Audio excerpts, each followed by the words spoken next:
Hello, everyone. Welcome to the Boleyn Lounge Tuesday talk show. And it's been a couple of weeks, so thanks for your patience and welcome back. Looks like I'm on screen on my own, so no, I'm not. There they are. Can't see. We've got a couple of games to talk about if we can really be bothered about it, but we'll see what everyone thinks. Hello to everyone in the chat. Usual, thanks for joining us. He says, good evening. And Mr. Lounge, hope you had a great weekend. I did have a great weekend, actually. Thank you. Grandkids were down. We had a lovely little time. Phil says, good evening. And come on, Real Madrid. Please keep us informed in the chat on that because I can't get it on in the background. Budgie's in the chat says, good evening to Hammers and Hammerettes. And the other lot, of course. And good evening to Colin as well. And good evening to you guys, Budgie and Mick. Thanks for joining me. How are you? Good evening, Ian, as well. Yeah, good, Jeff. Nice to see you, mate. Evening, Budgie. You too, buddy. Evening, chaps. Lovely to be back. Couple of weeks break, wasn't it? I was feeling a bit rough last week, so yeah, I didn't do anything at all last week. So good to be back. Yes, good to see you. Glad you're feeling better, Budgie. I know you're a bit under the weather. And so's our team been a little bit, hasn't it? Couple of performances to talk about. Couple of sort of changes of personnel and formation. Started off at Wolves. Started with Guilherme and Ferguson. That was kind of interesting. Bit of a failed experiment, but it did kind of, I felt, throw him under the bus a little bit. When he brought Fulkrug on in the second half, I think he changed the formation a little bit. And I think although Fulkrug looked an absolute beast, I think Ferguson might have done better in that kind of formation. And for me, Guilherme, I don't know why he would play Scholes and Guilherme down that side. I think it's a bit of a big ask on the two youngsters. And I thought Guilherme looked a little bit anonymous. And again, perhaps not his ideal position. He came on this week. I'm sure we'll talk about it for his 10 minutes. I thought he looked much, much better in a different role. Yeah. Huffed and puffed a bit of Wolves. Didn't really create that much. I suppose we might have got a penalty on another day, perhaps. Minor point.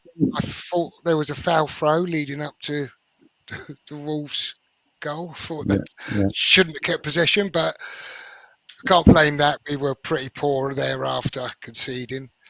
Go on, Budge. Sorry, I'll let you in. I was going to say, just picking up on the point that you made about having Oliver Scholes, Guilherme, and Ferguson all starting all on the same, basically on the same side of the pitch, because Ferguson was kind of patrolling and lurking around on the left-hand side quite a lot, from what I saw anyway, and I just think that there was not only a lack of sort of experience, if you like, down that side, but there wasn't any kind of real connection between the three players. I felt it kind of lacked a little bit.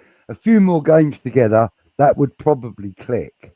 But I just felt they were a little disjointed with each other down that left side on that particular day.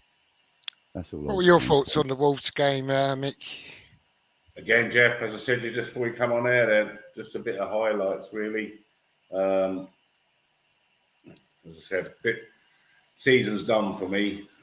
So, in terms of playing these players together, whatever, he's got to have a look at it. We said many, many weeks ago we weren't going down. He's got to find as a manager what he thinks he can keep for next season, try little things. I've got no criticism of him for whatever he does between now and the end of the season, to be fair.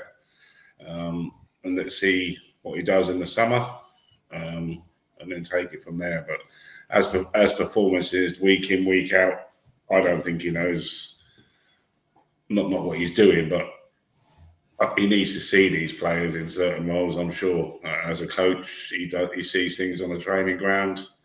He brings it out onto the pitch. Doesn't work for him. He tries something else. Yeah, we're in no man's land right now, aren't we? We're not going down. We've nothing to play for. He's trying to suss out where he needs to spend what will probably be a limited budget.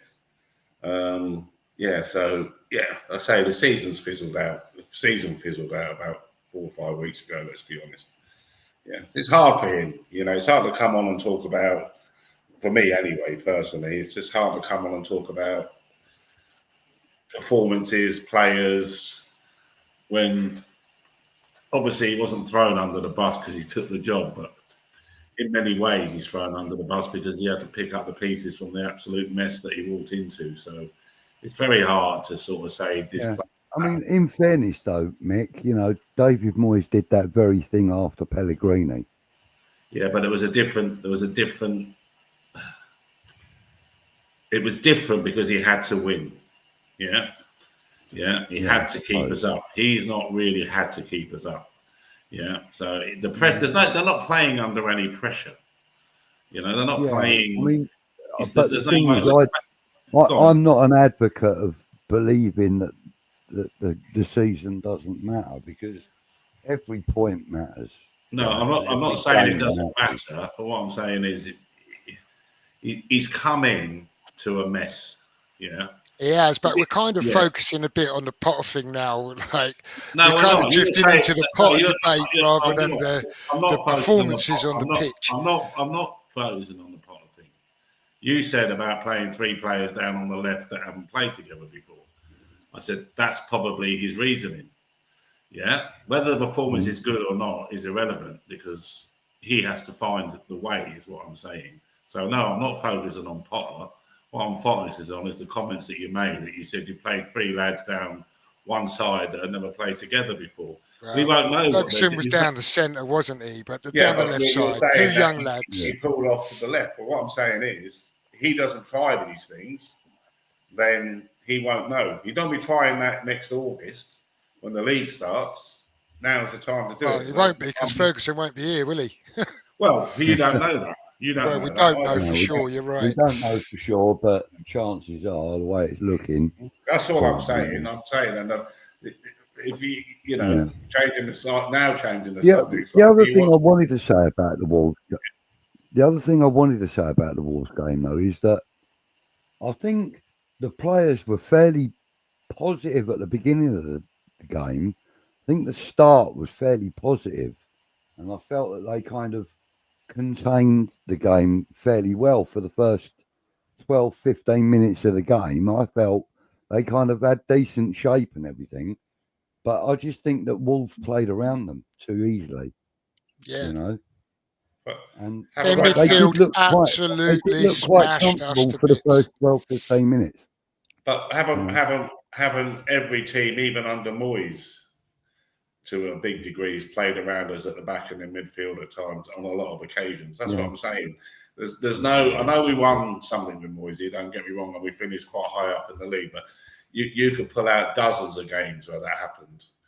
Yeah, so nothing's really changed. Just the Wolves game, innit? So we go from the Wolves game to the Bournemouth game, right? So I would say the Wolves' performance overall pretty lackluster. I think the first half was a bit of a failure, and the changes at half time will reflect that, and the second half performance was much better. And with that in mind, I thought that was a little window of what he might try and start with, something like that against Bournemouth. And yet he didn't. He started with 4 at the back, but he had 2 strikers on the bench and put Bowen up front, and kind of had Souček pushed up alongside him in the first half. I don't know. It didn't work for me. Maybe another bit of experimentation that you're referring to, Mick. And then second half, changed again. Fulker come on, made such a difference as he did in the previous game. Linked everything up, scored a thunderbolt of a header, and followed up by a super header from Bowen as well. Their goal shocking from our point of view. I mean, massive mistake from Areola. And a free kick that was awarded that wasn't a free kick. But that aside, we defended absolutely appallingly from. Don't know what Kilman's doing. But But Kilman, I thought had a bit of a.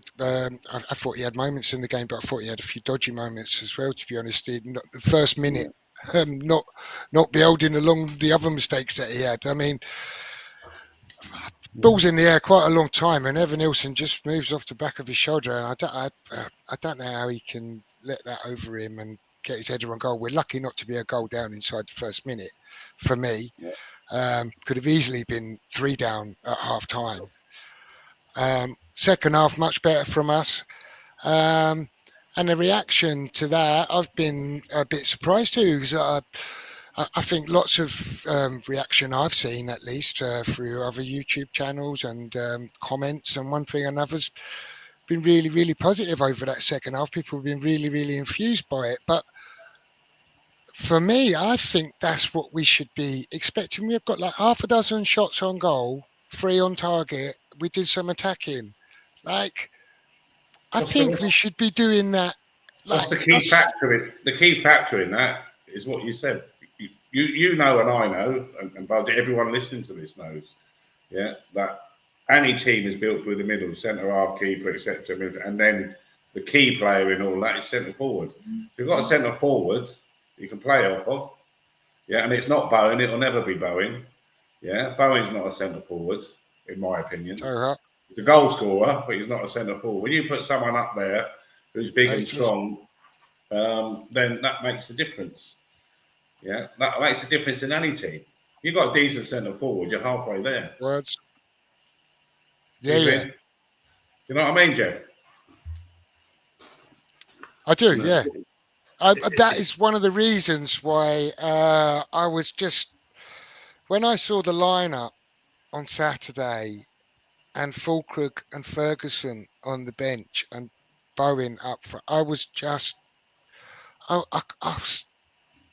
couldn't believe. I went into Hammer's chat actually in their build-up show beforehand, and I said, we can't score goals. Yeah, we've got 2 strikers. They're on the bench.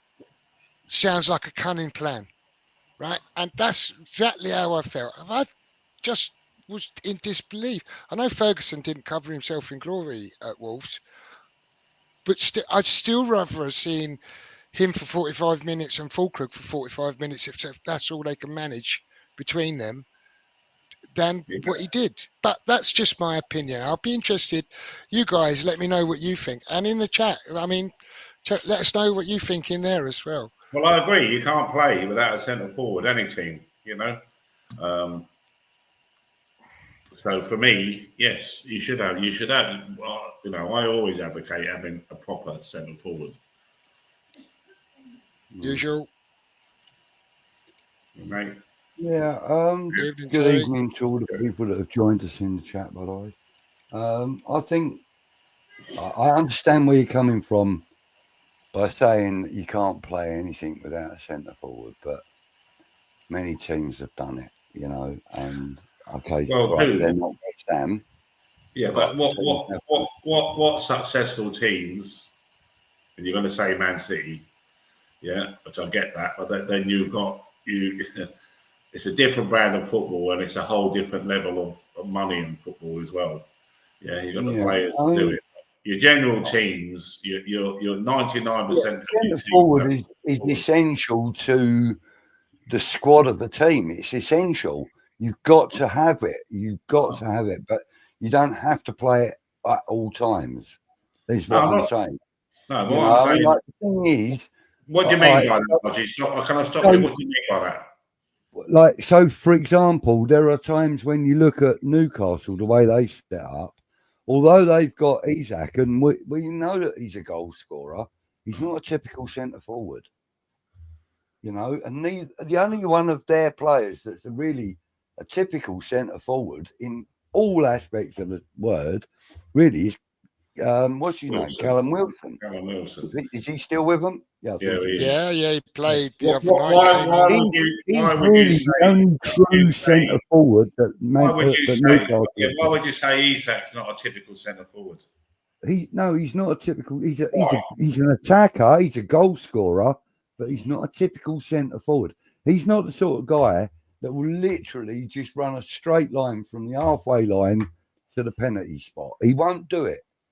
He won't do it. He gets involved in too much of the play.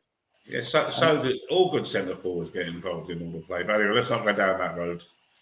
Yeah. Currently, these days, they don't. Mhm. That's what I'm trying to Yeah. say. Is so what I'm saying is that, like, even though we had Mikel Antonio firing on all cylinders for quite a long time, he still isn't a typical centre forward. He's an attacker. To be fair, Yeah, you I know what I agree. mean? And Isak is a similar kind of ball player as Antonio. He'll go out to the wings and he'll assist. He'll put the ball into the Okay, box. but if we do that, what you're saying then, in Isak in that role, he's Yeah. effective for Newcastle, right? Very. And for them, he's like having a number 9. So our equivalent to that is Bowen, Kudus, or Paqueta, isn't it? I guess, and we've tried all of them up front, varying I guess degrees. so, yeah. But It then doesn't work also for us as now, effectively as it does for yeah. Newcastle. That's it. So Also now, it's not the you've answer also, for us. yeah, you've also got to consider as well, though, that now that we've got like the likes of Evan Ferguson available to us at the moment, he's a similar kind of striker to your Isaks and that of the world, where he will drift out to the wings, he'll come back into midfield, he'll play, 1-2s if he can. He's not your typical run, point to point striker. So what would you say Haaland is then?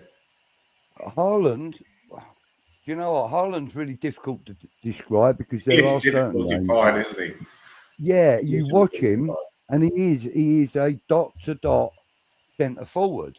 Mhm. And then other games you see him, you think, well, what is he actually playing today? Is he right wing? Is he left wing? Is he centre forward? Is he an attacking midfielder today or what?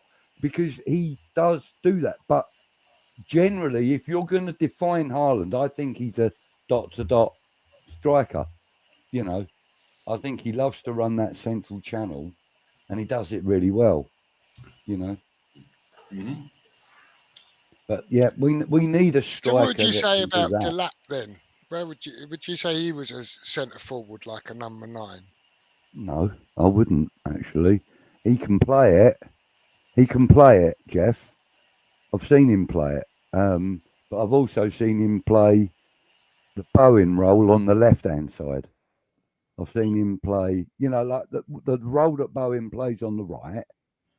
I've seen him play that role on the left.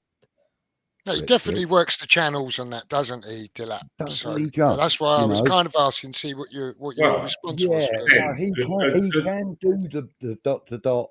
Good centre forwards work the channels anyway.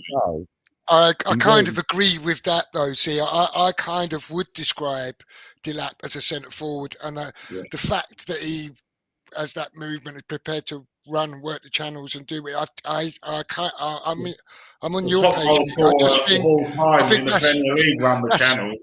That's centre forward play, right? Yeah. So that's the sort of player that Chelsea will be interested in. That's the sort of player that Manchester United will be interested in. Yeah, they all will. Yeah. Well, he'll probably come to West Ham because he come to a big club, so it'll be all right. I mean, where there's been talk and rumours about chasing Delap and one or two others. Well, I'm just going to get back to the chat. Ian says, I think the Bournemouth game shows the value and importance of a proper striker. For we must play with at least one. So it kind of echoes that. I mean, I'll be honest with you. I'd love to see us play 4-4-2, but I don't think we have the personnel for that right now. I beg to differ, but that's I'd like to see what two's going to hold our midfield, but that's a different debate. Well, I'd play a diamond 4 in the middle. That's the difference. Usual says he saw the headline Kudus to Tottenham. It's probably just making saw the headline too. Yeah. Probably on the tube, that's all. Yeah, that was on the tube. Yeah. Leon says, "Good evening." Yeah. Good evening, Leon. Evening, Leon. Nice to see you, fella. Ian says he agrees with us on Bowen. As great as he is, he's in his own position. He's not a centre forward. I just think he offers so much more to West Ham as well off that right hand side. He does, because of the way he can whip in onto his left, and he can pass the ball with his right. He's scored with his right. He's he's very two-footed. versatile. Bowen's two-footed, no doubt about it. Yeah, definitely. Isaac is a what? Phil Orm disagrees with you, Budgie. He says Isaac is a centre forward. He sees him as a centre forward. Really? Well, mate, and he says Haaland doesn't get involved. Most other centre forwards do. And Make West Ham Great Again is in the chat as well. He says good evening. Evening. Usually says Danny Ings is a centre forward. He doesn't get involved even if he's playing. Usual with one of his usual gems. Yep, that's it, mate. Terence says, gentlemen, I do back Potter, but what the hell is he doing experimenting with a team that most won't be there next season? We pay money, entertain us, not frustrate us. I listen, you can understand Terence's sentiment there, and I think it's shared by a lot of us, but maybe he's trying to put a few players in the shop window. Maybe he's trying to try a few different formation and personnel, see how it works out. I mean, I'll be interested why we haven't seen if he's experimenting Andy Irvine, perhaps if he's got any kind of future at the club. I'm not sure that he has, by the way, but perhaps if we don't see him involved, that will tell a story on. I think that's a great point you made, Jeff, about putting people in the shop window. Yeah, I think that there could be a bit of that. Yeah. That feels just saying all centre forwards run the channels nowadays as well. Incidentally, I saw a little headline earlier that the Areola save from was it a back header from, or, I can't even remember what game it was now, but last month, Areola won the save of the month where he, the ball's losing. Oh, it must be from Kilman, was it? When he saved it? Yeah, the Kilman back header. Yeah. Yeah, that's it. Yeah, that's the one. Yeah, one save of the month. So well done, Harry. He done well on Saturday as well, didn't he?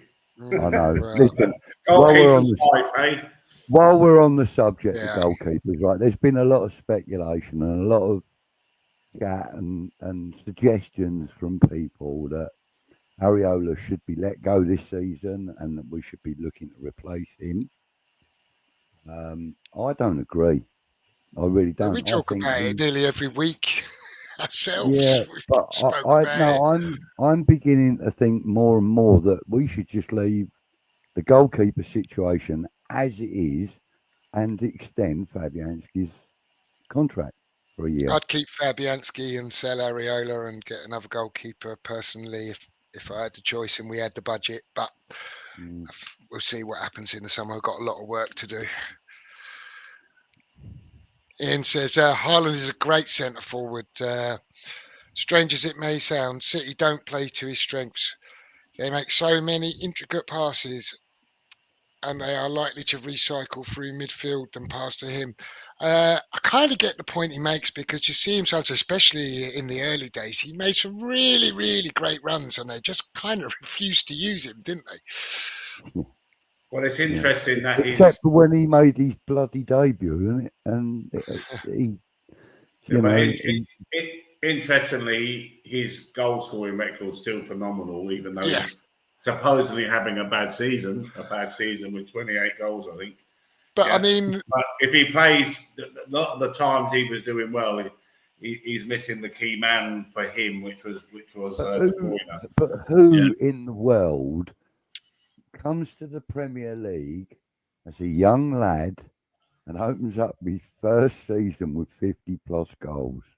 Yeah, and surely you can't keep that rate up. And if you look at him, he misses bundles of chances as well, right? And But and he missed quite City a few kept in the creating them first chances season. for him. He just, Yeah, but De Bruyne, if De Bruyne has been out most of this season, and then he's back now, and Haaland's out, and like we're not talking West Ham here, I know at the moment, but like, yeah, I couldn't think of his name for a second. Van Nistelrooy said that his greatest goal scoring season ever when he was playing with Beckham. He said because Beckham just knew when to pass, and it's a bit like that with De Bruyne and Haaland. So that makes that last comment. I forgot who put that comment up now. My apologies. But it makes that last comment for me make 100% sense, because certain players play with players who just know I'm going to run, you're going to pass it. And in this Man City side at the moment, they'd rather pass it sideways and backwards and forwards. 100% agree with that. But he still scored 28 goals. yeah. Yeah. That was Ian, by the way. That said Ian, that comment. thank you, Ian. Yeah. Make West Ham great again says, cash in on Kudus, send him to Saudi and get Delap in. I don't know if he wants to go to Saudi. Don't know if Delap would want to come to West Ham. And I don't know if Delap would. What?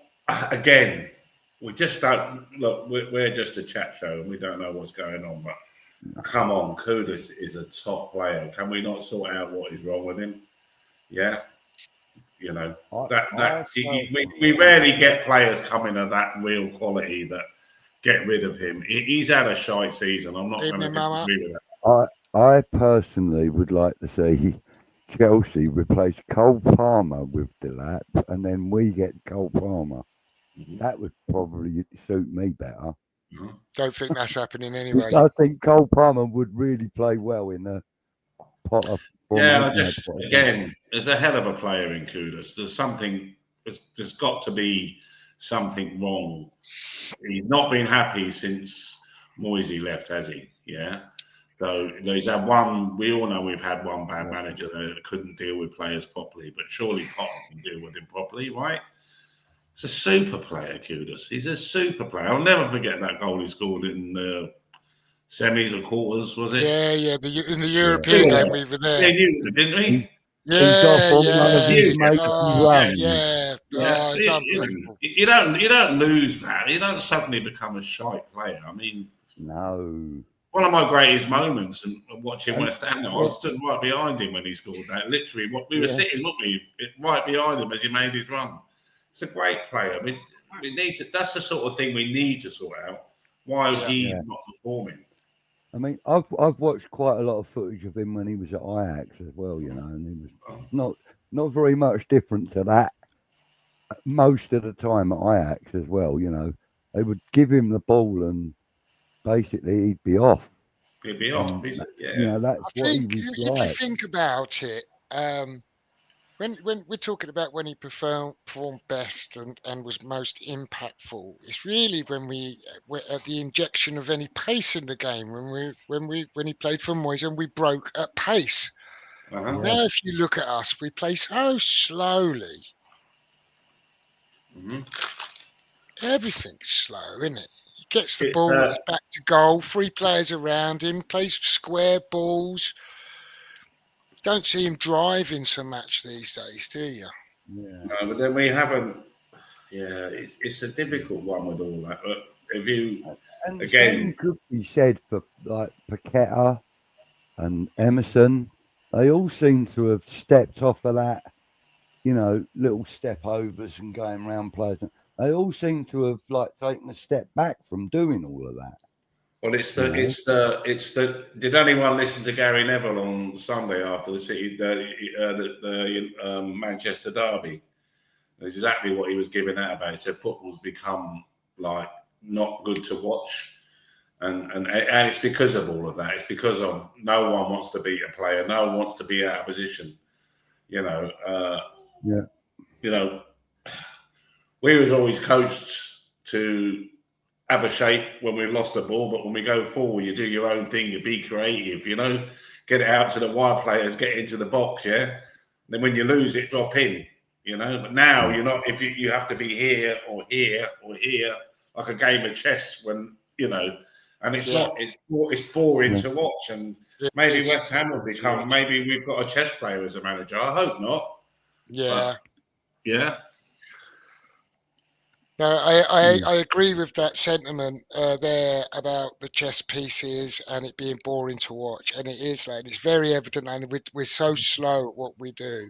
I mean, the second half against Bournemouth injected a little bit of pace, and we're trying to play in their third. We're trying to create some chances, get some shots on goal. God, and we all get overexcited about it. But it reminds me of when Potter first came in. Oh, let me just say, Damien, I can see you in the green room there. I'm just going to catch up with the chat, and then I'll bring you in and let you join in with the conversation, mate. So sit tight.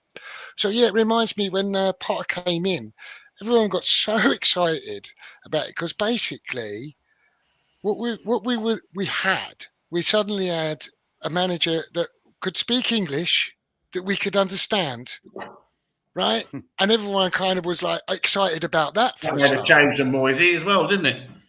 Yeah. So, like, and I feel like the second half against Bournemouth's a little bit like that. We've seen a little bit of actually just what we should see. That's what we should get in 45 minutes of football. It might not always result in 2 goals, right?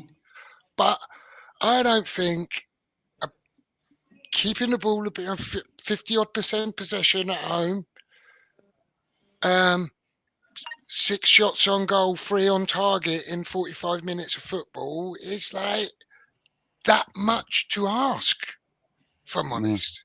I mean, the No, thing it's is, not. when we played anywhere near like we did in the second half against Bournemouth the other day, when we played anything like that in the last 4 years, 5 years, since the start of lockdown, really, when we've played like that with that kind of intensity, we have actually on quite a lot of occasions scored multiple goals.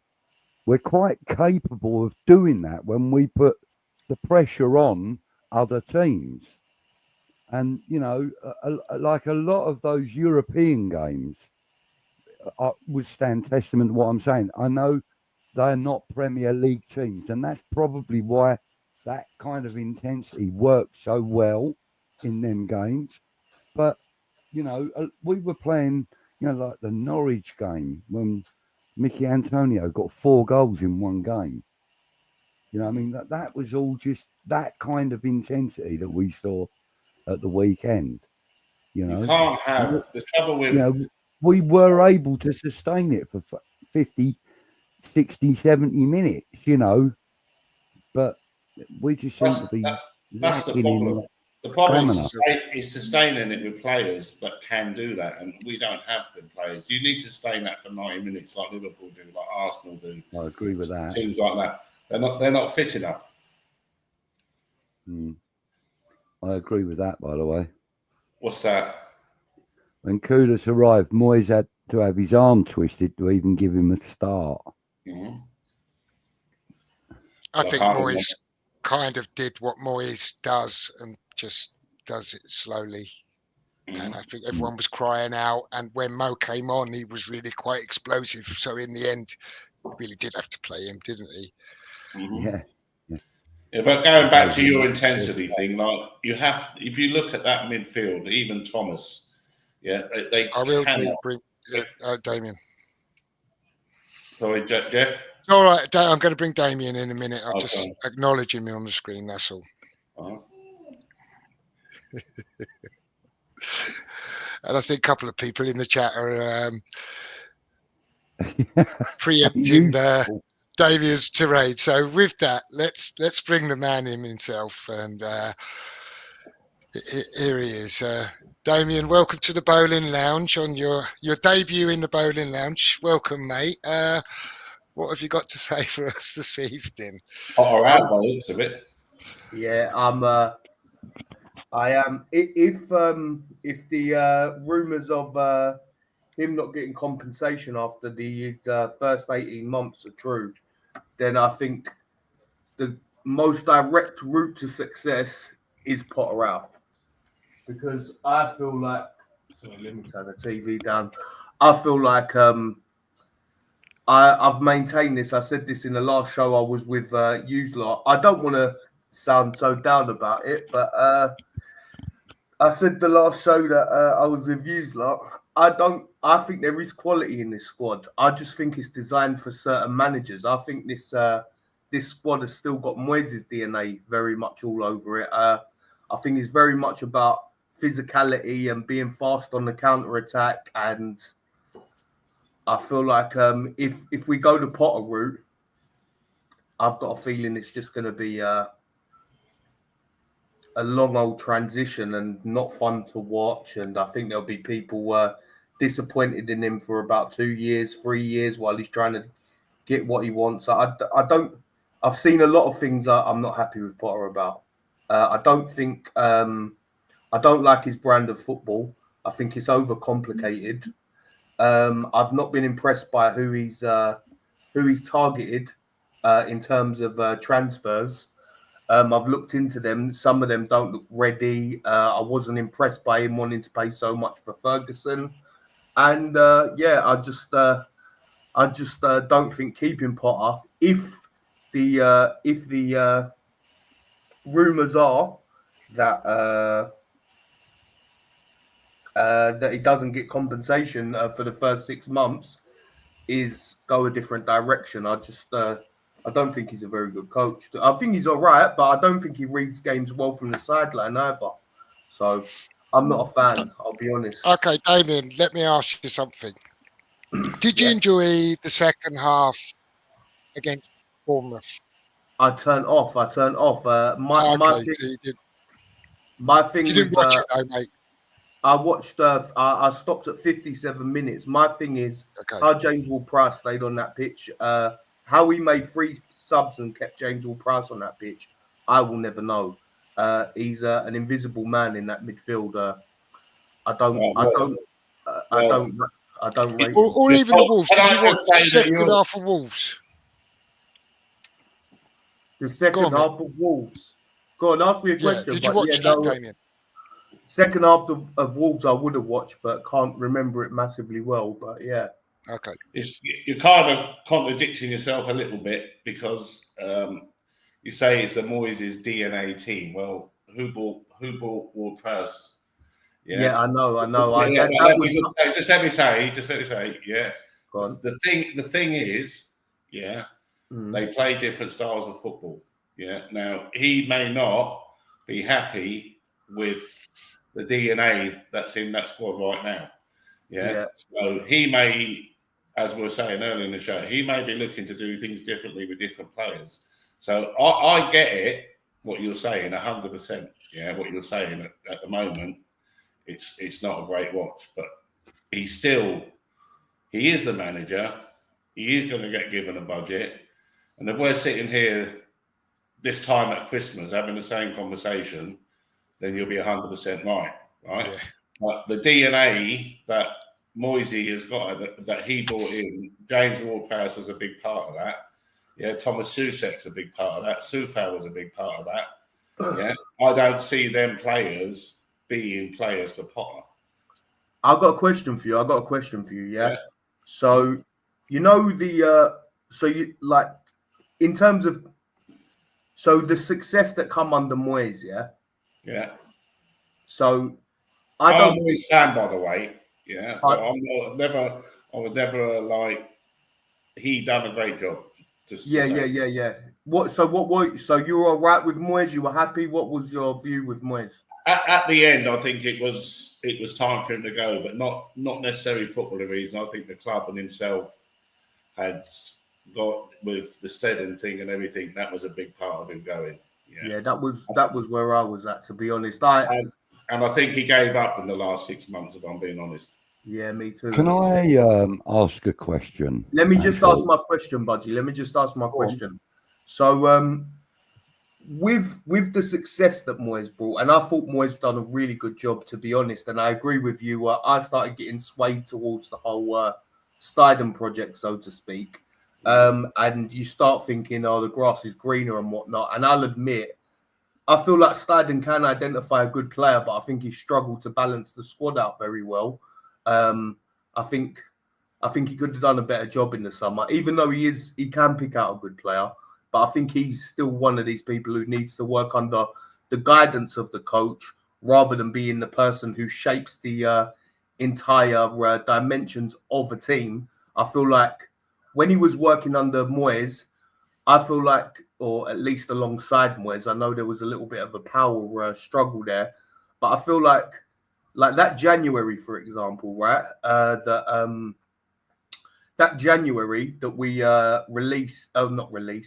sent Kehrer on loan, Ben Rama on loan, and I think maybe someone else as well, maybe Flynn Downs or someone like that.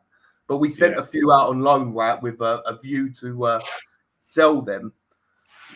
I think Moyes would have told him what profile of player he wanted, and I remember him coming back with I wasn't there, but the rumors started circulating about that Ibrahim Osman, right? I don't know if you remember him, the Ghanaian kid in Norway or something like that. If anyone remembers him, no. But so basically, that team that Moyes had last season was screaming out for a pacey left winger, right?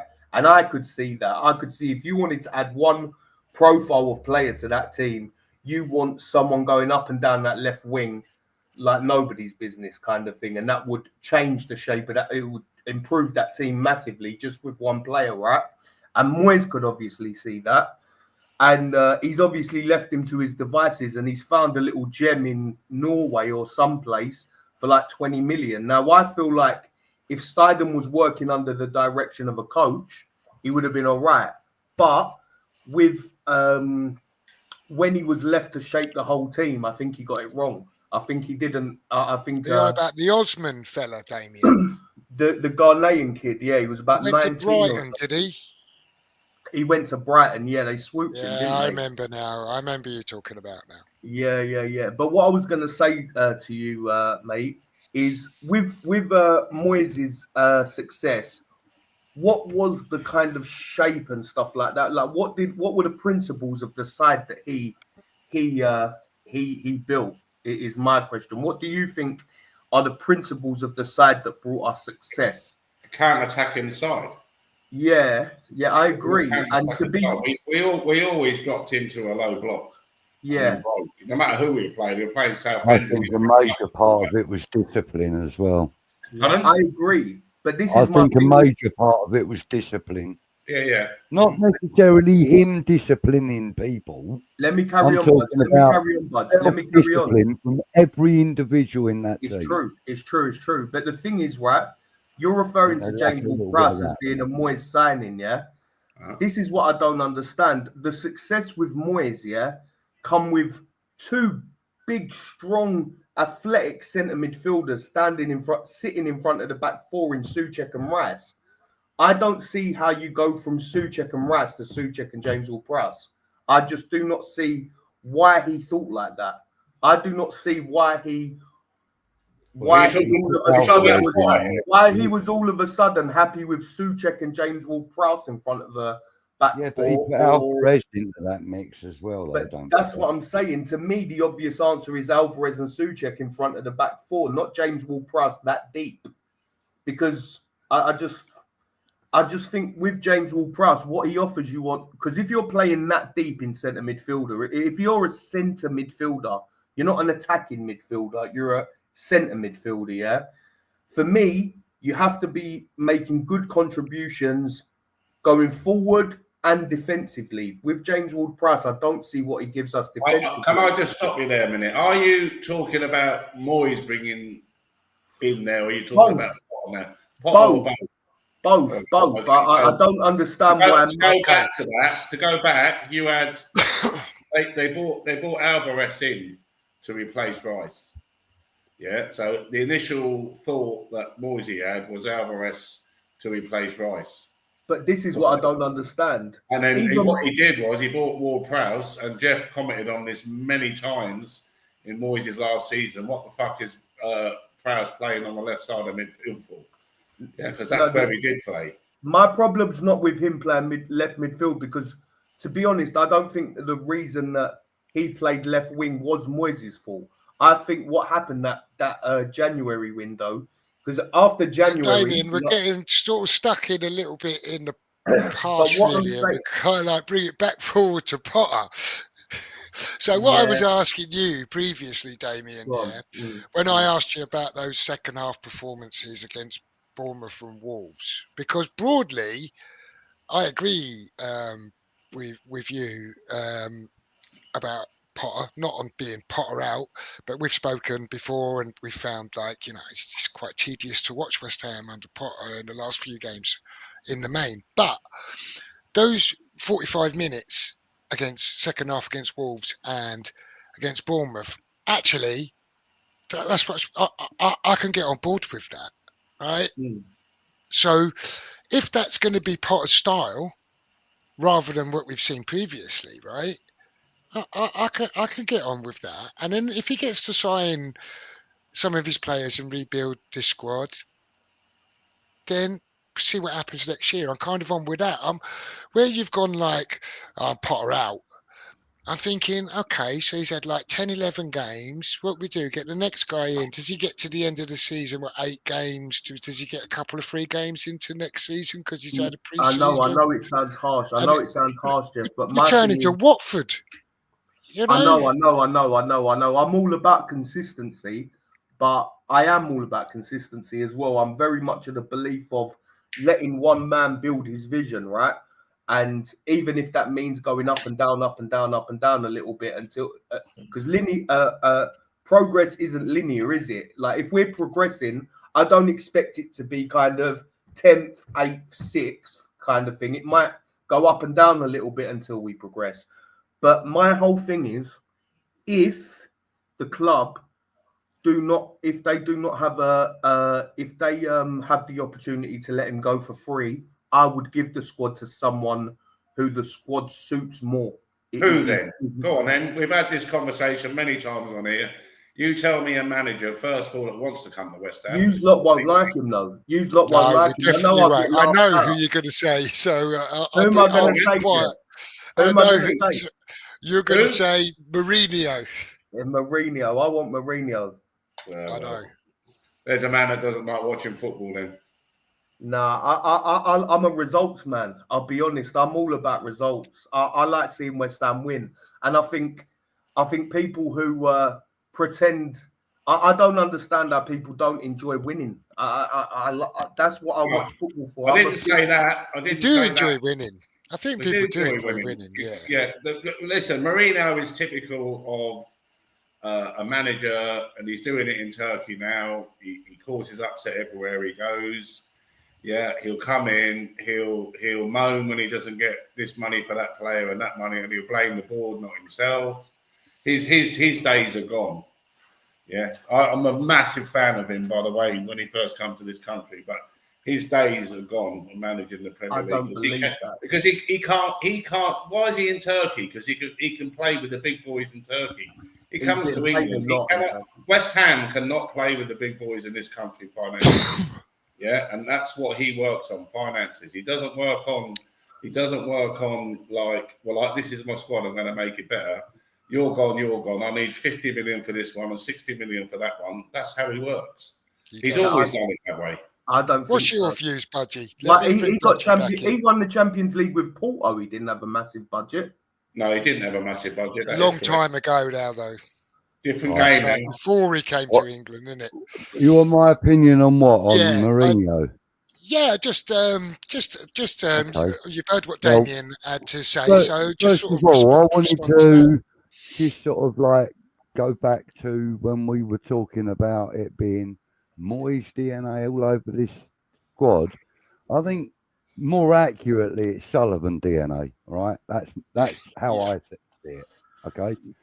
But as far as Mourinho's concerned, I don't ever want to see him working in the UK again, let alone come to my club.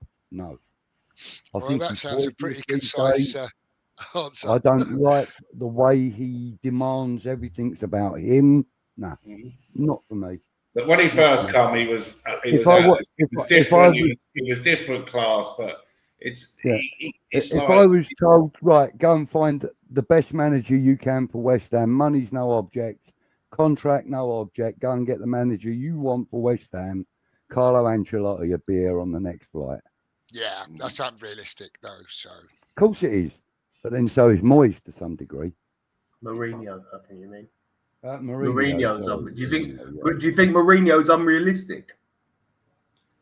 yes, I do, because of I his think he's demand. unrealistic because David Sullivan will not entertain him. he wouldn't work with Sullivan anyway. That's exactly where I'm coming from. That's why he's So unrealistic. that wouldn't work. And as I said, he's too demanding. Yeah. I don't think he would is. make it I unrealistic. think he'd take the job if you paid him the right money. That's just the getting problem. back into the chat here now. Ian says, just on the subject, he says, I don't see a scenario where we sack Graham Potter anytime soon. I don't think he's ideal, but we have to get behind it. It's pretty. I must admit, Ian often puts comments in here. They're usually pretty reasonable. I find myself agreeing with a lot of what he says. And I think there's kind of truth from what I've said. If he's going to produce some sort of performances that we've seen, it's only 45 minutes here, 45 minutes there, but we didn't see too many 45 minutes from Lopetegui through his whole reign, really, did we? So if we're going to see the kind of improvements like the second half of Bournemouth, and that's the way we're going to approach games, and he's going to get a chance to recruit his players, I'm kind of on board with that. I think he's a decent coach. My only reservation about Potter's always been the creativity and his goal scoring. I think we're really struggling in that department. He's got the balls to change it. Listen, if Fulbrook can stay fit and have the impact that he's had in the last couple of games, well, I've had that conversation with you. that. I've had that conversation before. We're just talking generally outside of the show. We're talking about one club here and one club only, and that's Brighton. Yeah, because that's the only history he's really got, right? In terms of the level. Swansea. Yeah, but also look what he did in. That we're talking about. Look we're what he talking did about the in level. Sweden or let me finish. The level that we're at, yeah. The level that we're at, he's got one club to talk about. Chelsea was a complete disaster for nothing to do with him. Yeah. The one level that we're talking about is Brighton. And the one thing he never had at Brighton was out and out goal scoring centre forward. Now he has a goal scorer in Bowen. He has a goal scorer in Kudus, who he hasn't had a good season at that, don't get me wrong. Right. He's got Somerville, yeah, who's yet to come good because of his injuries. If he keeps Falkirk or he keeps the Irish lad, then he has got players capable of scoring goals. What he doesn't have is a midfield goal scorer, someone that will get you 6, 8, 10 goals from midfield, right? But he never had that. He never had Brighton. Well, I don't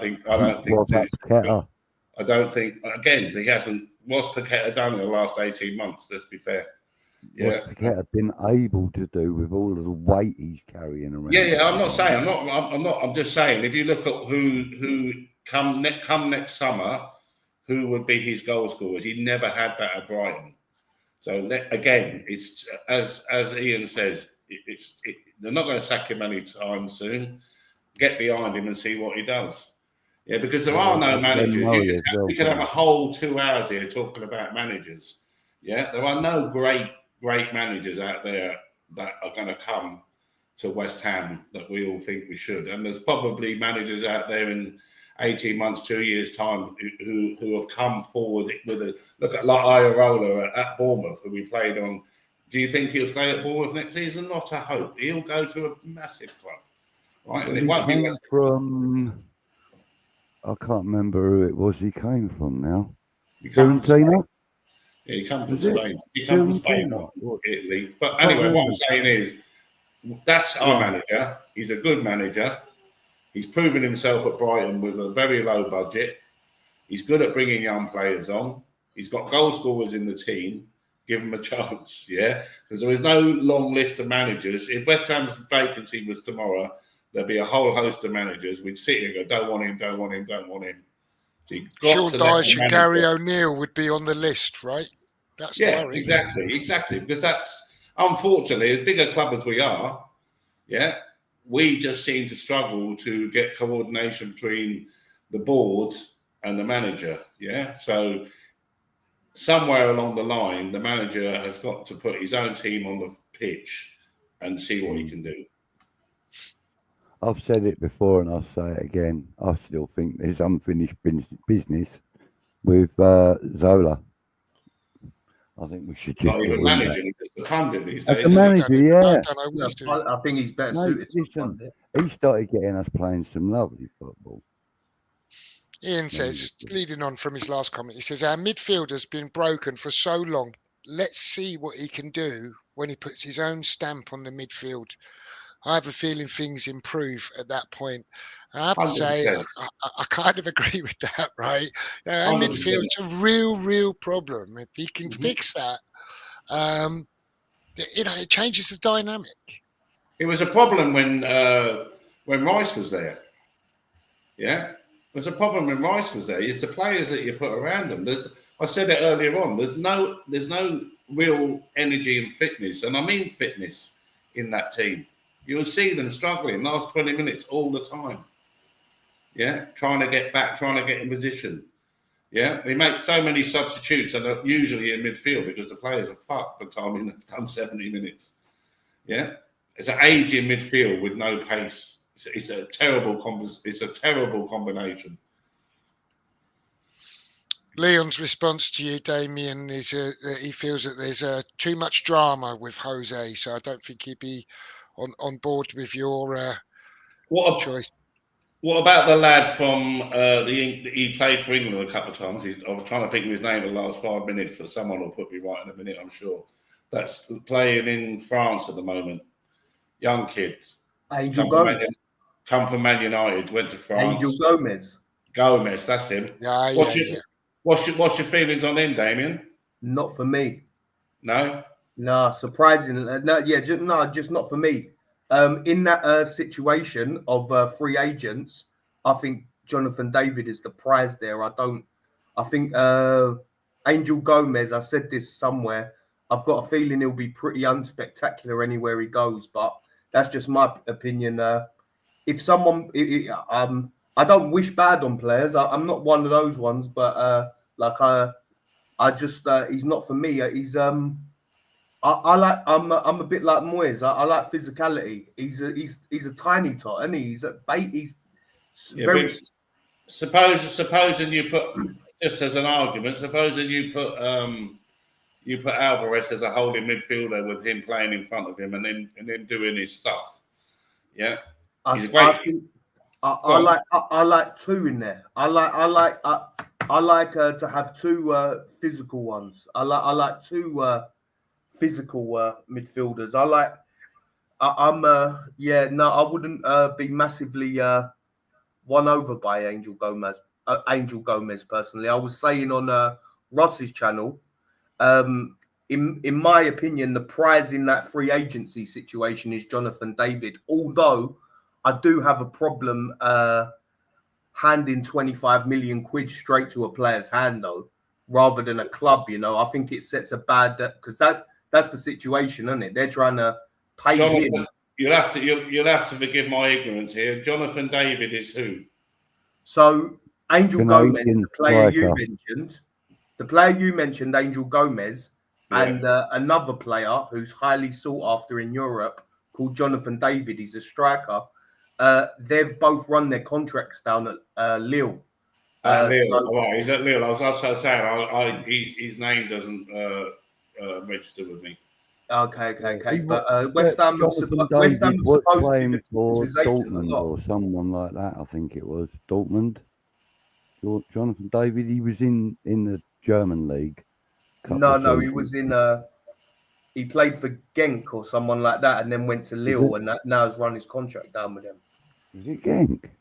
Genk or Ghent or one of them, yeah. But then it's like we hear a lot of.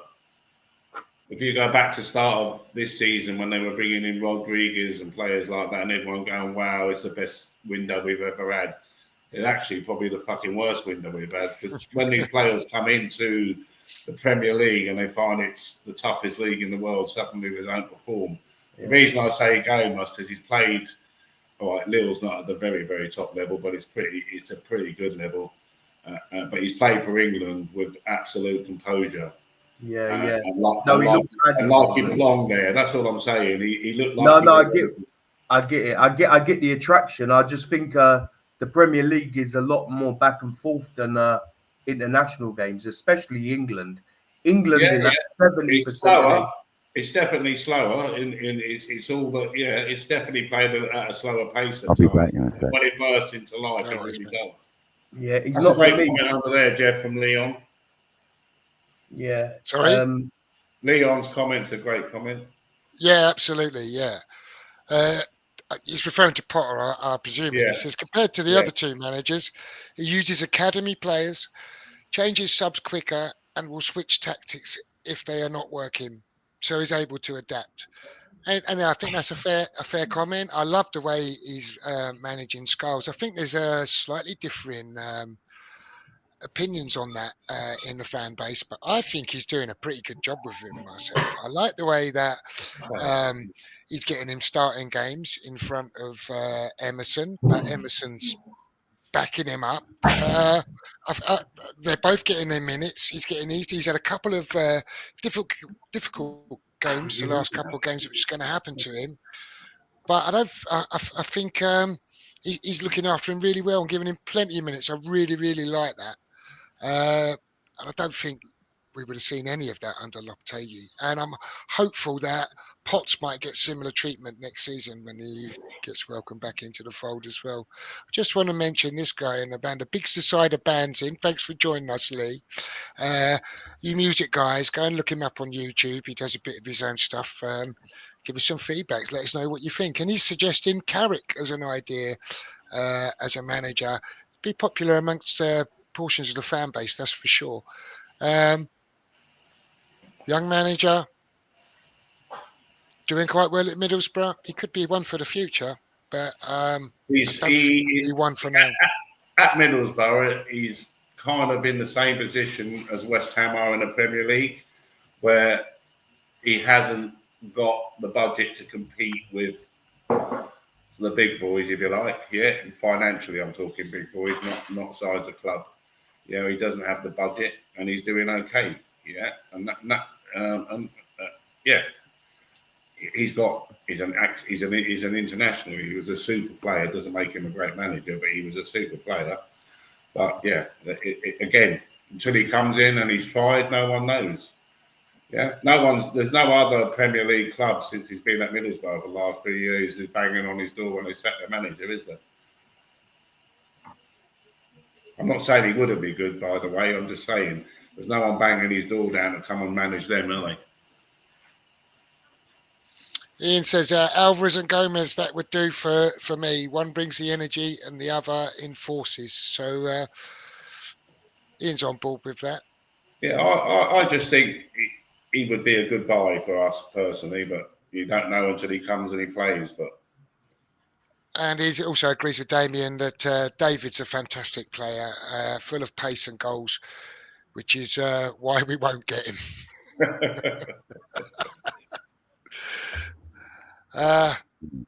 Leon saying they have Potter talking to David's representatives because Lille don't like dealing with Sullivan. No one likes dealing with Sullivan, do they?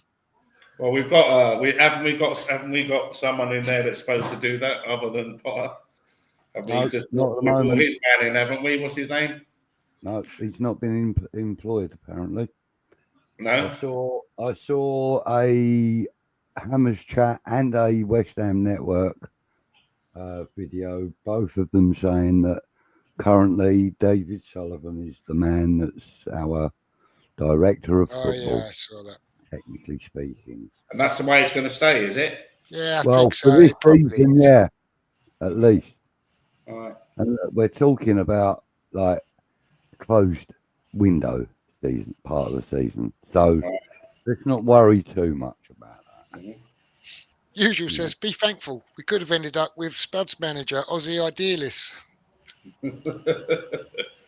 He's going to win something in his second season, though, and then everyone will, yeah.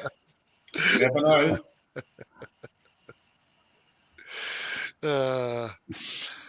Anyway, I suppose really we've been talking for an hour. We haven't really spoke about our upcoming fixture and how everyone feels about that. And we've got the league leaders up next. We're Anyone doomed. optimistic about that? Another trip to Anfield.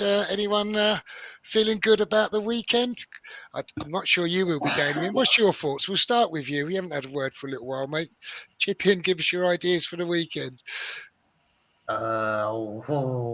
I'd say it's got to be 5 at the back, isn't it? I don't know. It's tough. I don't know. 5 at the back, I'd suppose. Battle down the hatchets. Who would you use as the third centre back, though, Damien? Because me obviously you're personally, going to or go with Tadebo and Kilman, yeah, to start with. I'd go with Mavropanos personally, but that's just me. Like I said, I like physicality, but Yeah, but it's your team, so give us your team, mate. oh, if I was to pick a team for that game, Yeah. And you can't have Davids either. I can't have David now. Tough. Okay. Yeah. No, I think I've got my team. I would go Areola, 3 centre backs, Tadebo, Mavropanos, Kilman. I always say this, I deliberate. I like the way that Potter is managing Scholes and Emerson. So whoever, either or, Scholes or Emerson, with the other one to come on about 60 minutes to offer fresh legs. Aaron Wan-Bissaka on the opposite flank, so a back 5, but you're hoping the wing backs get forward. I would play Alvarez and Paqueta as a 2, so you've got a little bit of energy in there, but enough to keep the ball going the other way as well. So hopefully play through Paqueta. The big German up front, and Bowen and Kudus either side probably for that game. More or less identical to mine. That would be your sort of team with it, Budgie? Mine's very similar, but rather than having Paqueta starting, I would start with Souček in that central midfield Alvarez role. and Souček. Yeah. Because I think for the first 45, 50, 60 minutes of the game, we kind of need to keep the defence protected. And I think Souček offers that better than Paqueta does. And then I think, at 60, 70 minutes, we tear them open, with the likes of the, Paqueta being brought on with his, through passes and, I think full crew should start. And maybe, maybe even, stub him later on, 80 minutes for Ferguson. Yeah, I would do that with on Fulkrug and Ferguson. I think if you want to play with a focal point all game, you speak to them and you say, "I'm going to give 160 and 130 or something like that to keep the kind of freshness going." Because I think both of them are big, strong lads, but I do worry about if they're going to keep the running up for 90 minutes. So I'll try and get the best out of both of them. And I would probably favour Ferguson to start if they were going to work as a team. I would probably favour Ferguson to start because I think him coming on as a impact sub troubles his mojo. You know what I mean? I think he's probably a little bit more comfortable from the start, whereas Fulkrug, he's a steam engine. You know what I mean? He's ready to go at a minute's notice by the look of things. What would your team look like, Mick? Mine, I'd take Mavropanos, and none of you agree with me, but I'd put Quezza back in there. I think Creswell's played. Actually, that's what I put in that private chat as well, wasn't it? I would have Creswell. I'd put Creswell in. I just think, I know he's 36, but the times that he's appeared there as a third centre back, he's helped Scholes out. Would use Scholes out on the left? Yeah. You know what I mean? Because you would have Creswell there, basically pulling the strings, as it were, letting Scholes do his thing. But he obviously talks to Scholes about when to go and when not to go, and when he goes, he mentored him throughout the whole game. And I think that Scholes would cause Liverpool slightly more problems than Emerson will, Yeah. purely because they don't know enough about Scholes. Well, also Creswell. The amount of times that he, it's not every minute of the game, but when he picks that moment to go because he's got that football intelligence, he puts great balls into the box. You've got a big centre forward in there that can take You've advantage. also got a very experienced left-footed free kick taker as well. Mm-hmm. Anywhere on We've got James Ward-Prowse for that, haven't we? So we can put him in Damien's side for that. Yeah, I think Creswell's probably the shout. I actually did put him in my 11. Did you? What about you, Jeff? If you're playing a back five, for me, you play Creswell on the left. Yeah. What about you? Well, Jeff? I think he will play a back five, and I'd be the odd one out on the panel, it seems, because I would probably like to set up with a back four. I'd keep Areola in goal. I'd play Emerson, Kilman, Todibo, Wan-Bissaka. I'd put Alvarez in front of them. I'd put four across the midfield with Kudus and Bowen being the wide men, and I think I'd start with Paqueta and Soler in the middle with Fulkrug up front. So I think that there's an argument put Souček in there, but I think Soler work hard. He's probably a little bit quicker across the ground than I think he's underrated. Souček. I think if we actually get hold of the ball and we want to try and keep the ball and play at all, he's technically better than Souček, and we might keep hold of the ball a bit better with Paqueta. Probably the best technical player in the team, to be fair, Soler.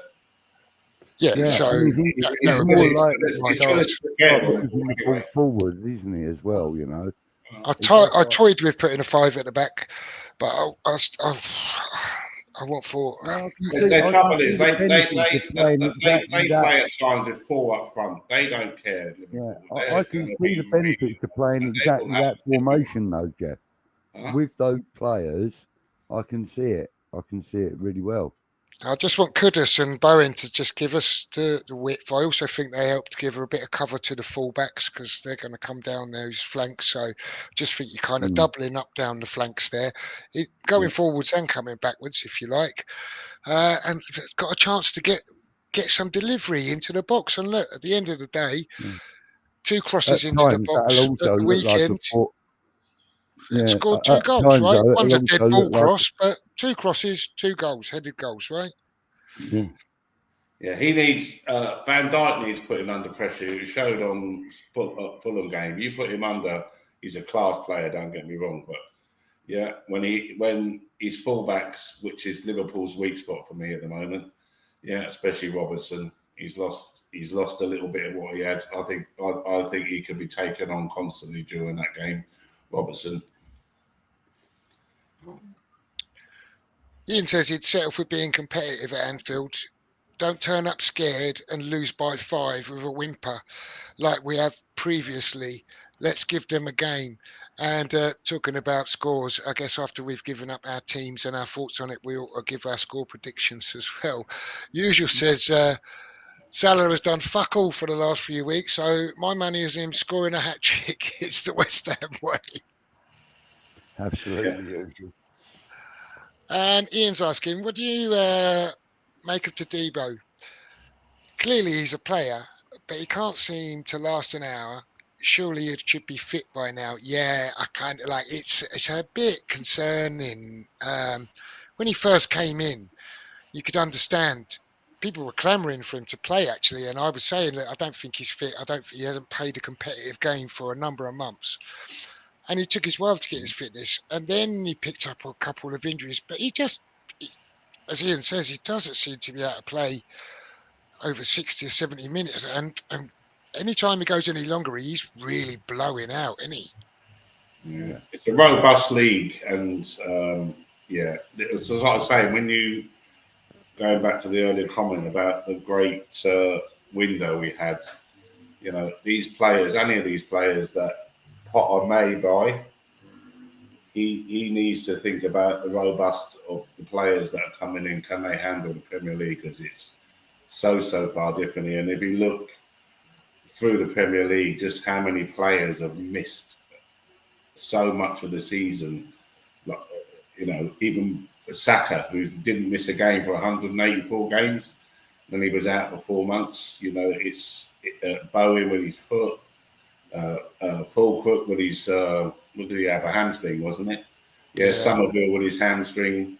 You know, so maybe he's just thinking it's been a robust season for him overall, and he's taking care of him. That, you know, he can build him into a player that next season can play robustly for 90 minutes. You know, it's a tough league to play in, and the pace, it can be slow at times, but then when it bursts into pace, it's very, very, very, very quick. So, yeah, maybe there's a bit of protection to him there looking towards next season. Like, again, he's got a free hit, hasn't he, Potter? That's what I keep saying. You know, if he had 36 points now in the normal league, we wouldn't be having this conversation. We'd be thinking, how the fuck are we going to stay up? Yeah, let's be honest, because 36 points at this stage of the season is not great. That's you're in the bottom three or four, and you're looking that you could go down. Oh, we're lucky that the 3 teams are as bad as they are, because Yeah, we're nowhere near it. So he's had a free hit, yeah, and it's very hard to second guess anybody, but to try and second guess a manager that's looking after 23 players, of which he might not even want 7 or 8 of them. Yeah. And you made a great point earlier that these players could be playing just to be in the shop window. He's thinking, have a good game so I can get 20 million for you, or 10 million for you, or 15 million for you, because I need 50 or 60 million to come in on top of what I'm being given to get the players that I want. We just, you know, there's a bigger picture with all of that, you know.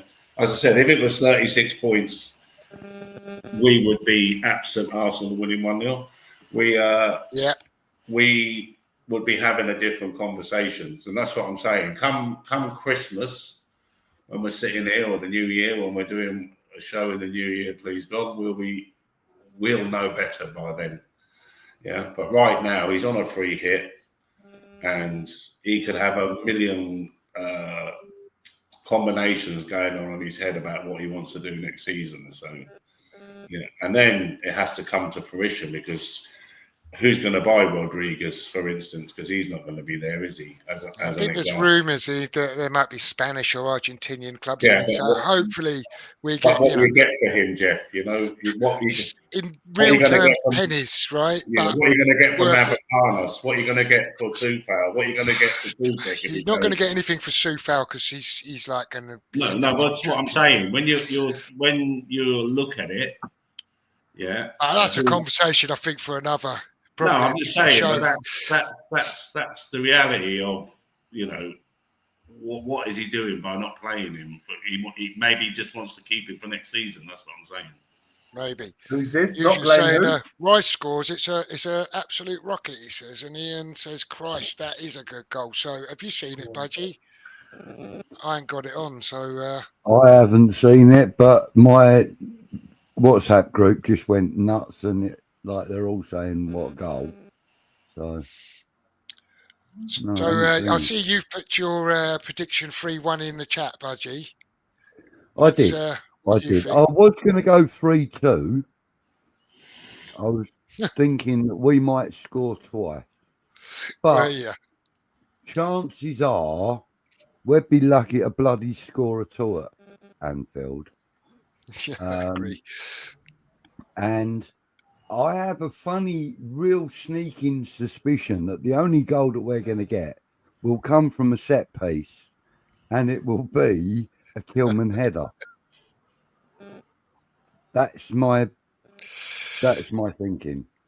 It won't be a typical goal scorer that goes and scores it. You know, let's see what Damien thinks. Might come up in the 90th minute for the last corner of the game and nod it in. You know. What's your score prediction, Damien, for the weekend, mate? Oh, I'm not sure, right? Could be anything. 2-0 Liverpool, maybe. Okay, fair enough. What about you, Mick? I think that there'll be a reaction from last week, most definitely. And that, I don't know. I watched the Liverpool game on Sunday. And if they play anyway like they did in the last half hour against West Ham for the whole of the game, then we'll be lucky to keep it under 4, I think. Yeah. I'm not as optimistic as Budgie's put 3-1, but I think it'd probably be more like 3-0. We've got a dreadful record up there, and We have. But we've also got a record of scoring up there as well. Yeah, I mean, we might nick a goal and piss them off. I remember not too long ago we went up there and we scored a goal, and it was quite early in the game, and it looked like we might even get the 3 points, and I think they beat us 2-1 in the end. It was probably. I remember the last time we beat them, I think it was 3-0 up there, wasn't it? Something like that. Yeah, that was a long time ago. It's probably 15 years ago now, is it? Well, it was maybe it was longer. Bilic. It was 3-0, wasn't it? At Anfield. Yeah. Yeah. I think that's a good 15 years ago, right? Easy. Is it as long as that? I think it's close. Nah. Well, you got to remember. Closer to 10 years, I'd say. 2016 was the year we changed Ian stadium. said 15. Ian's put in the chat 15, 16, but that sounds right because Bilic was in charge of the last season at Upton Park, right? Yeah, so right. that was 16, the season. 10 years. 10 years. 10, maybe 11 at worst. 10 years, yeah. 10 years, yeah. But yes, but I mean, and it was only 50 years that took to get that win, wasn't it? Yeah. Yeah. We're not due for another win for 20 years, so we're not looking out too optimistic. Yeah. Right, gentlemen, on that note, I have to go. We've got an early morning as always. No worries, mate. Mick. Thanks for joining us, buddy, and hopefully we'll see you next week. Thanks to everyone for joining in the chat. I would say nice to meet you, Damien, but all I can see is a figurine. Yeah, I enjoy chatting to you, Damien. All the best. Cheers, Nick. Take care. Bye-bye. Bye. Usual says a result would be being competitive, and I kind of agree with that. I know that's not especially ambitious, but I do think in this game being competitive is almost like a result in itself. I think scoring a goal against them would be incredibly difficult to do, because look how good they are, and look at where they are, and look at what they're competing for right now. You know, every single You have point. to look at ourselves and how difficult we found it to score goals as well, don't you, Budge, as well? Factor that in. Yeah, I know. And, you know, the thing is, like I said,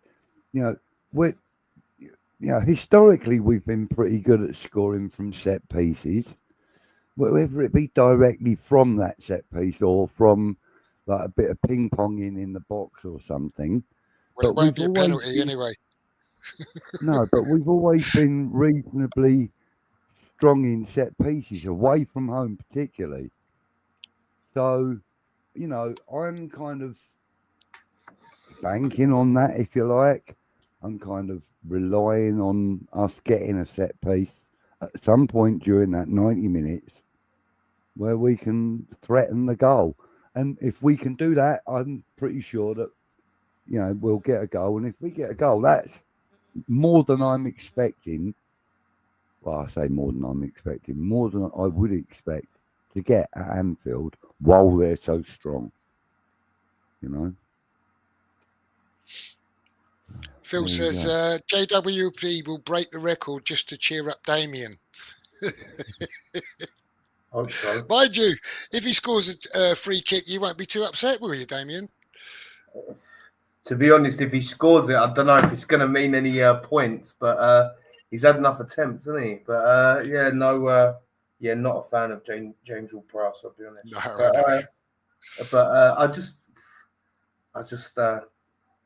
I was going to say to Mick before he left, when he was talking about Angel Gomez, and he was talking about Alvarez and Angel Gomez behind the ball, and then you have one sitting and one back and forth. the one for me back and forth has to be able to defend as well. That's the thing, and they're the toughest players to find. Yeah, for sure. That's why when you lose old Deck, you got to replace him well. This is my problem with that. I feel like we've moved on, and it's kind of like, well, you ain't replaced Deck properly yet, and it's like, no, come on, let's go and get a new fullback. Let's go and get a new goalkeeper. Let's go and do this. I'm like, you haven't really replaced Declan Rice yet, kind of thing. That's my thing as a West Ham fan. That's why I'm so kind of outspoken on things, because I don't like us losing. I feel like when there's a lot of transition, it's easy for things to go under the radar. I hate being. This is approaching 2 years ago now, but I don't think we replaced Rice well enough. For me, I think I said this in your last video. For me, it should have been. It's a real tough job to do, though, Damien. Yeah, I know, I but mean, there are players yeah. out there who can do it. There are players out there who can do it. There are players out Within there our who can do it. budget and with players that will actually come to West Ham. There are players out there who can do it, Tough Budgie. job. Budgie, Well, it's all right saying it's a tough job, but we've attracted players like Paqueta, Kudus, Bowen, agreed. obviously. I agree can't with buy what those you're players. saying. I They're agree not with what above you're saying, and I do agree that there are players out there that could have filled that gap a lot better. I found one. His name's Andy Diouf. He plays for Lens. The club need to sign him. He's just like Declan Rice, but he's a bit rawer. But he's got the physical quality. He's got that about him. He is With happy the to right stay behind manager, the he ball, could- but when he could gets the progress, ball, he can probably. go. Yeah. So yeah. But, I mean, like that, like Phil suggested in the chat, further down the chat. What about Potts? Oh yeah, I'm just going to come to those. There was just a couple of comments. So yeah, and Ian, I've just put Ian's comment up before we come to that one. He says Decky's not an easy man to replace. He's currently outplaying Mbappe, Bellingham, Vinicius Junior, etc. And I'm not watching the game, but we've watched him on many occasions, and we know what a great player he is and he can be. So I think it's such a valid point. You're right in what you're saying. And what I will say, Damien, is we, to a degree, we were saying, well, we don't miss Declan Rice at all now, yeah, because we had We were lying Alvarez. to ourselves. But exactly, we were lying to ourselves, and that's the point. We would say, we don't miss Declan at all, but the truth is, there's a massive hole like the size of Declan Rice in there. I just think when you got that money, if you wanted to, so when you got that Declan Rice money, the way you have evolved from in that group is by getting two kind of similar profiles to that in terms of two kind of 6'2" kind of midfielders who can defend and take the ball forward. And as much as I love him, and I do love him, genuinely, he's one of my favourite players to ever play for the club. But you then make Souček a bit of a more rotation impact type player. I don't see what Moyes see in James Ward-Prowse. That would not have been the direction I would have gone at all. But let me just interrupt you there, because I don't know if everyone can see the chat, but I've just scrolled down. It looks like Rice has scored again, and oh mate, apparently it's a better goal than the last one, and they're both screaming free kicks. So, I mean, just as we're talking about the man, it sounds like he's having the game of his life. but Let's stop talking about him. He might get a red card. Usual says Rice is man of the match tonight without a shadow of a doubt. I hope no Arsenal fans are watching this, or will be clipped up on Twitter as well. Some heartbroken lovers. I got a few Arsenal fans in the village where I live here, and they come round and play darts with me in the week. They're going to be absolutely bouncing if it stays like this. They really are.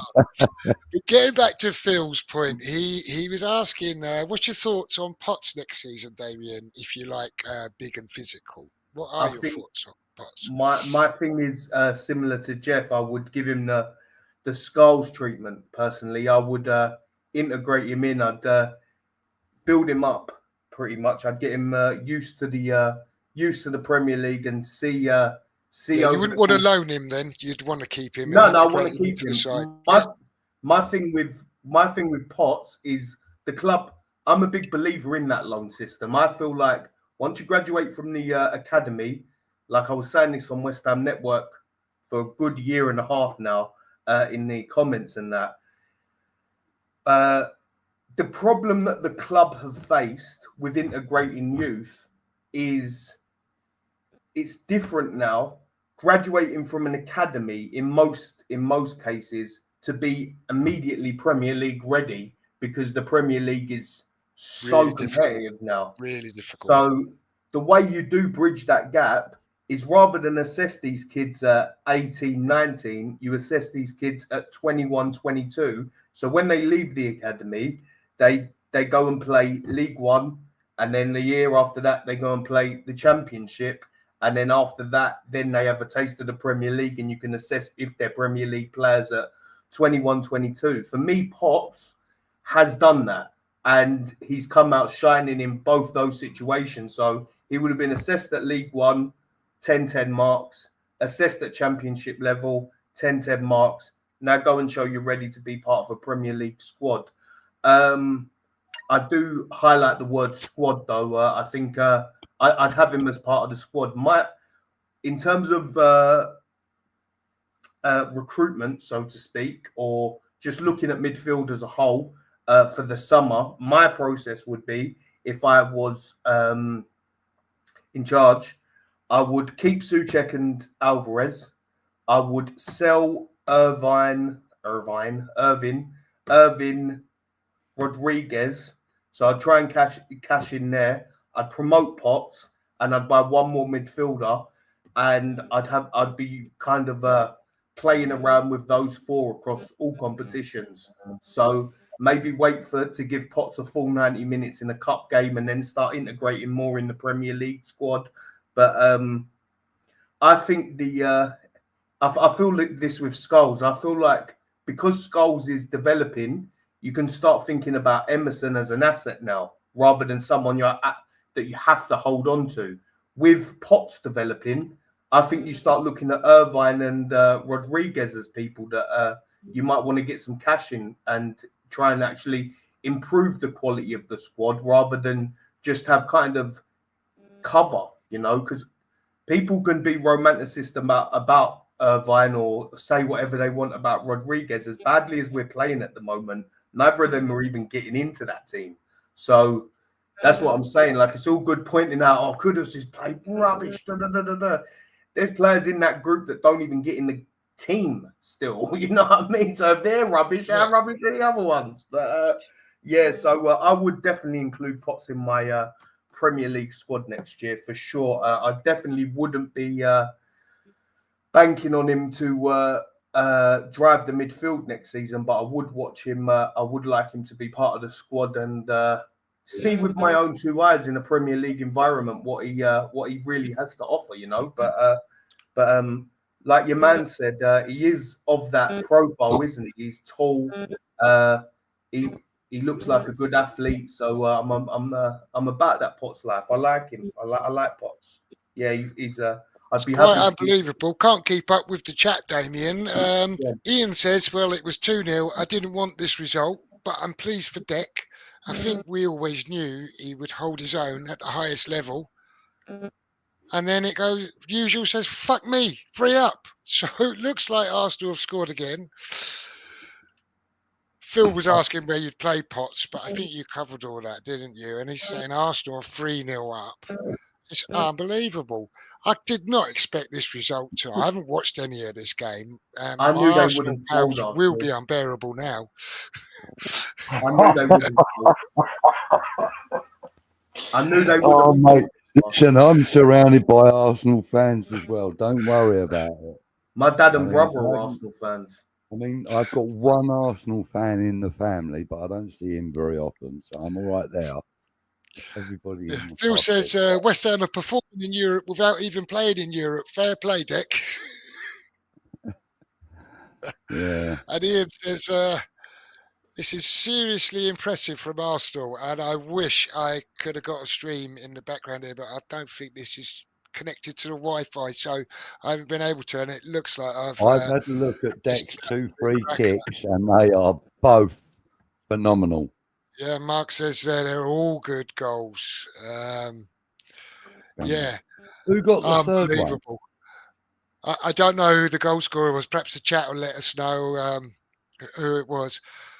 I don't know about everyone else, but I've kind of I'm pretty good with what we've covered this evening. We've sort of covered our performances, and we've looked forward Yeah. to the Liverpool game. I'm sure we'll, have something to talk about next week, one way or another. Who knows? One Maybe it'll be other super quick positive. thing to just quickly mention before we do split. Looks like this Paqueta thing is going to drag on and Oh on yeah, and on. Now, this isn't fair on him. It's not fair on the club. It's not fair on us as supporters. And the FA are dragging this on for one of two reasons.